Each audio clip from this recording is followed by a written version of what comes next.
Hey everyone, respecting all people here, the internet's busiest music nerd, and it's time for a review of the new Makaya McCraven album, Highly Rare. Makaya McCraven is a contemporary jazz drummer based in Chicago who has been making some waves in the genre for a little while now. He had a pretty well-received semi-live album back in 2015 titled In the Moment. It was a very creative album that fused together jazz with elements of electronic music and funk and hip-hop, avant-garde music as well. There was so much good music in 2015, I just kind of overlooked it, and I regret that. I highly recommend it if you haven't heard it already. The flow is kind of rickety because it's really more of a compilation than an album stringing together all of these bits of live recordings and session recordings with his friends, and then taking these sessions and kind of boiling them down to their most essential, interesting moments. And Highly Rare is very similar in spirit, essentially another compilation of live recordings, all laid down to tape at Danny's Tavern in Chicago, essentially pulled together on an old 4-track, and then McCraven took the source material and fused it into beats, transforming these jam sessions with his friends into these noisy, lo-fi, funky, and clunky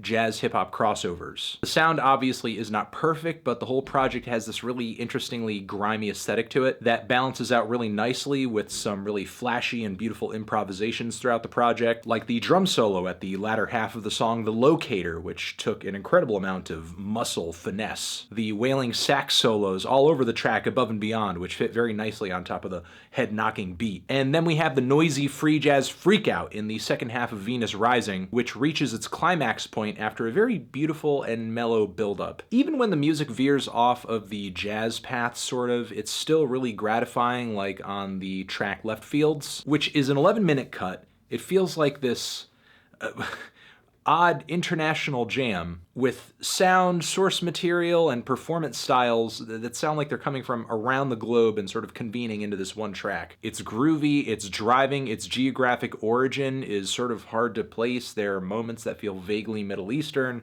moments that feel vaguely African. The song is loaded with these disembodied vocal samples and chants, these metallic, warped, kind of strung out, weird strumming noises, driving drums which are really boomy and claustrophobic. I love how just enveloping and encapsulating the track is. And then there's R.F.J. the Third, where the crowd can audibly be heard really loving the face-scrunching jazz funk jam. And when I say face-scrunching, I mean like you hear the groove and you hear the jam and you're like, ooh, ooh.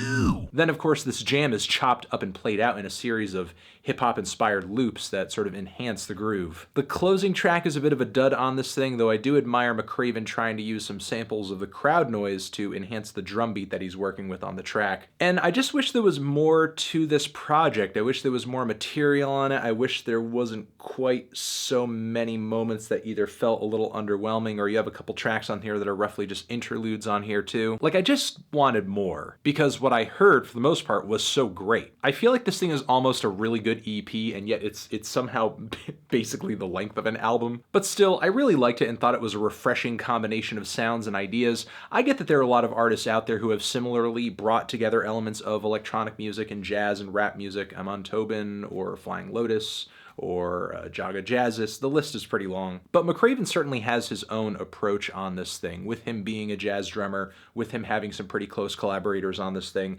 These beats, these productions have a very free-form element to them. Like, you can have these sequence loops and grooves and samples on this thing, but at any moment they could shift into something totally different or hit a free improvisation passage. That element of change and that improvisational cacophony certainly made this a bit of a standout record for me, at least in this particular genre. Again, this was pretty invigorating, very fun listen, very fresh. I just wanted and was wishing for more out of it. I'm feeling a decent strong 7 from this thing. Transition. Shout out to Red Scroll Records, where I got the beautiful recommendation for this thing.